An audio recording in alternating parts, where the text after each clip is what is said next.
Greetings and salutations, dreamers from Dreamland. Welcome to the latest edition of Listen to Me. Listen to Me, Volume 12. We've got a lot of stuff to go over. Last night, down in Hollywood, Florida, believe it or not, Don King, yes, that Don King, the infamous Don King, staged a card for the WBA regular World Heavyweight Championship in the main event. Now, I believe the card was called Return to Glory. That's what Don King referred to this pay-per-view card that was featured on Fight TV for $20. He called it Return to Glory. More like Return to Criminal Corruption. I mean, let's be honest. The quality of the fighters on the undercard, they were... No disrespect to these guys, they were not world-class fighters, worthy of pay-per-view. No disrespect. And listen, I'm not being critical. A lot of guys were critical out there of many of the fights that took place in the top-ranked bubble. Many of the fights that took place in, the PBC without crowds in attendance. Many of the fights that took place on Showbox. Many of the fights that took place, on some of the Matchroom cards. I get it.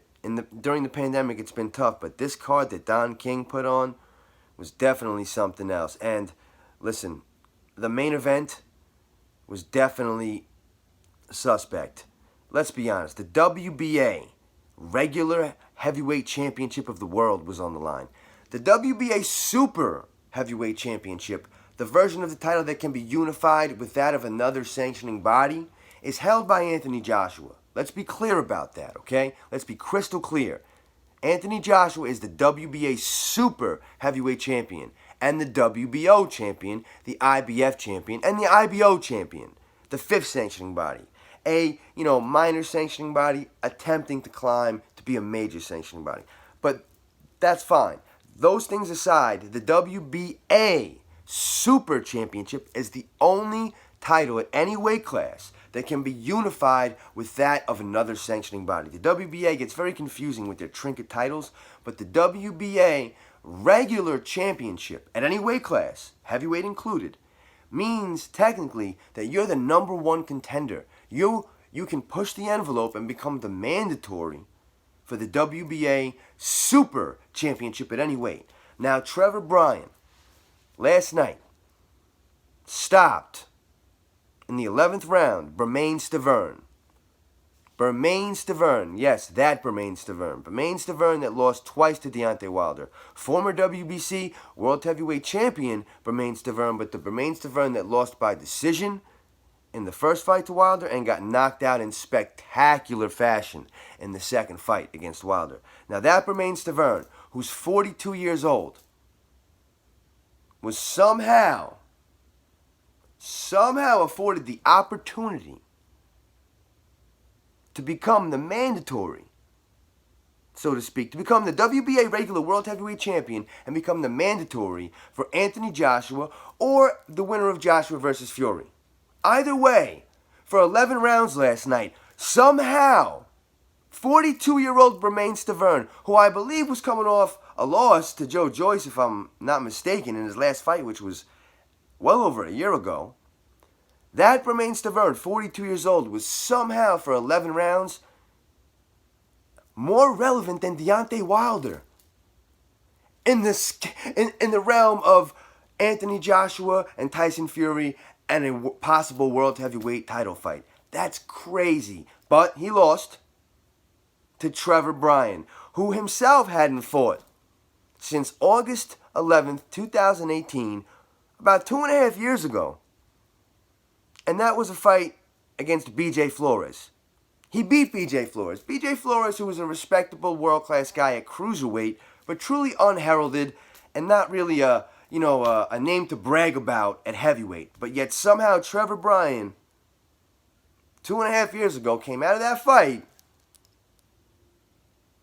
promoted by Don King, ends up on a Don King card down in Hollywood, Florida last night against Bermane Stiverne. And now He won, and Trevor Bryan, congratulations to Trevor Bryan. He accomplished the task in front of him. But Trevor Bryan is the WBA regular heavyweight champion of the world. This is a fact, and he is technically in line for a shot within the next year. The WBA gets a little weird with that, but technically speaking, within a year, he's supposed to get a shot at the WBA Super World Heavyweight Champion. So somehow, and listen, no disrespect to Trevor Bryan, accomplished the task in front of him, but I don't think there's anyone that would honestly say with a straight face in the boxing world or a casual observer of combat sports or anywhere in the boxing world would say that Trevor Bryan is a top 10 heavyweight. I could name 10 heavyweights off the top of my head that are definitely more accomplished, more deserving, and better heavyweight fighters right now today than Trevor Bryan. No disrespect. Tyson Fury, Anthony Joshua, Andy Ruiz Jr., Dillian White, Derek Chisora, Joseph Parker, Joseph Joyce. Let's see. We don't even have to go that far. Adam Kalinowski, Robert Helenius. Let's see. You could say Daniel Dubois. You could say Michael Hunter. You could say Usyk. There's a plethora of guys. Junior Fa.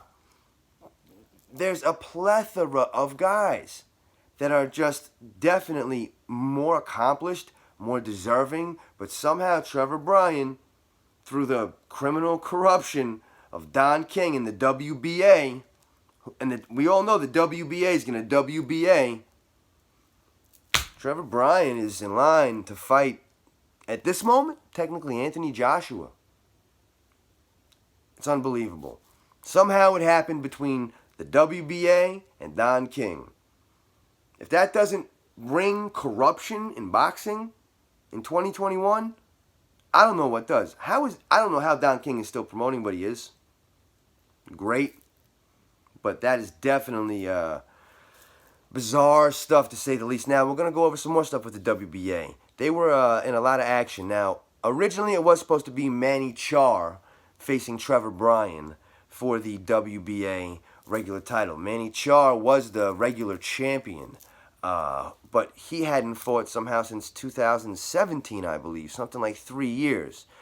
And he was going to somehow fight for the title, but he has since been called a champion in recess by the WBA.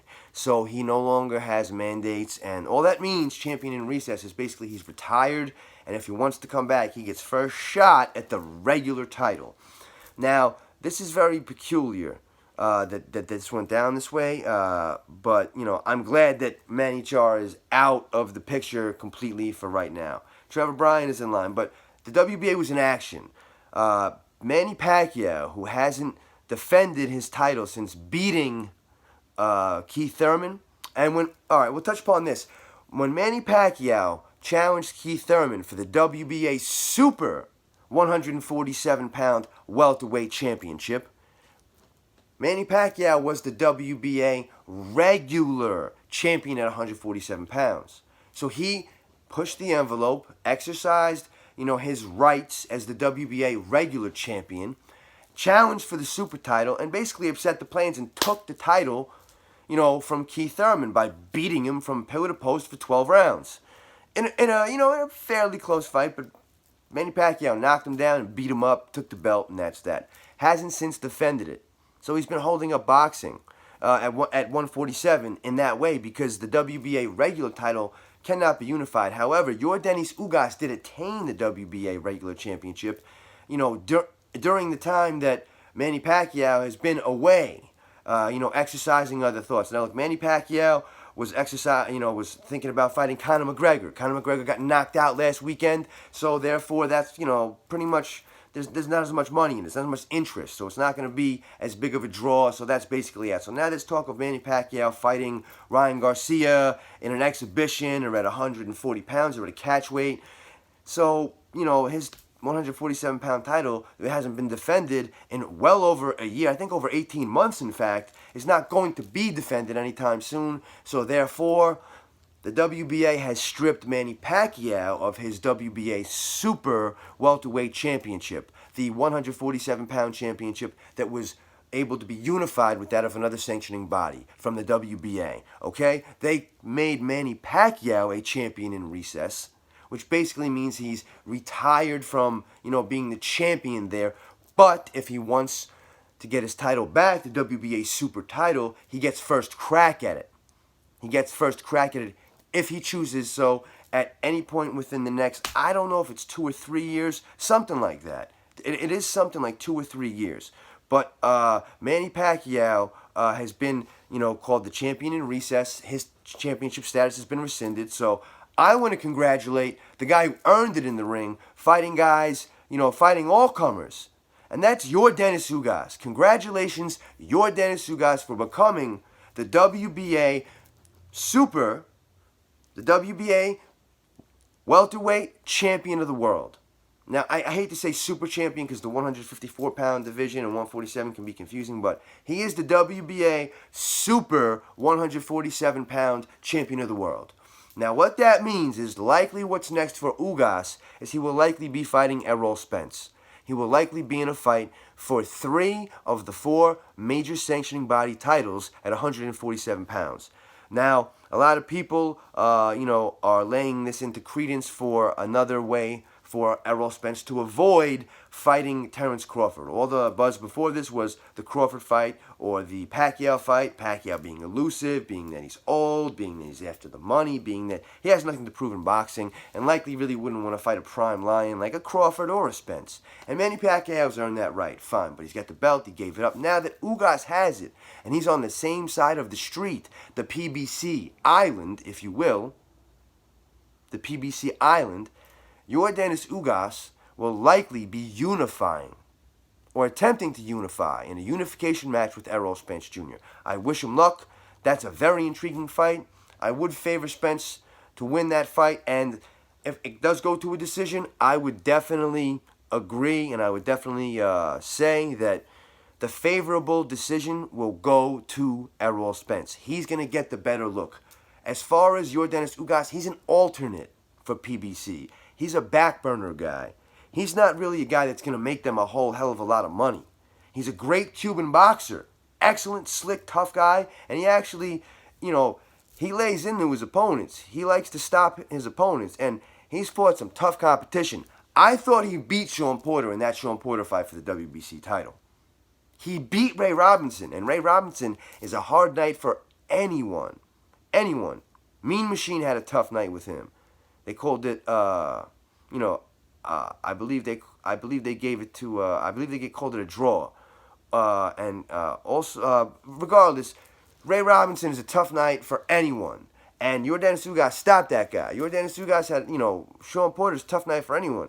Yordenis Ugas was handling that guy, and I thought he won. And I'm not the only one that felt Yordenis Ugas did enough, but all those narratives aside, congratulations to Yordenis Ugas, the WBA Super 147-pound welterweight champion of the world. Now, on other PBC news, PBC on Fox tonight, Caleb versus Caleb. Caleb Plant versus Caleb Truax. Now, this is a battle of the current IBF champion at 168 pounds against Caleb Truax, a former champion of the world. A former champion is facing a current champion. Very intriguing and interesting matchup. But personally, Caleb Truax, I think he's 36, 37. He's, regardless if he's 36, 37, or 38, he's on the other side of 35. He's in his late 30s, and to be honest, call it right down, the middle as I see it. As much as I respect Caleb Truax, I think he's close to being shot. I think he's close to the wheels coming off, and I think Caleb Plant is going to do just that, and he's going to knock the wheels right off of Caleb Truax tonight. And I'm not just going to tell you it's going to be a knockout, and I'm not just going to tell you it's going to be in the first half. It's going to be in the first quarter, so to speak. This is a 12-round fight. It'll be in the 3rd round. It'll be before the 6th. It'll be excuse me, before the beginning of the 7th, before the end of the 6th. It'll be before the end of the 3rd round. In the first quarter of this fight, Caleb Plant is going to plant a left hook on Caleb Truax that is going to send him either dizzy or to the mat. And if he gets dizzy, it's going to be followed by a straight right. If he goes to the mat, that's it. Lights out. I'm telling you right now, the left hook is going to set it up. It's either going to be lights out, it's going to be in the 3rd round. Lights out, go home. Caleb Plant will knock out Caleb Truax. So Dreamers in Dreamland, until we meet again, it's been a pleasure. Yours and not mine. I love each and every one of you, not near equally. Till we meet again. Peace.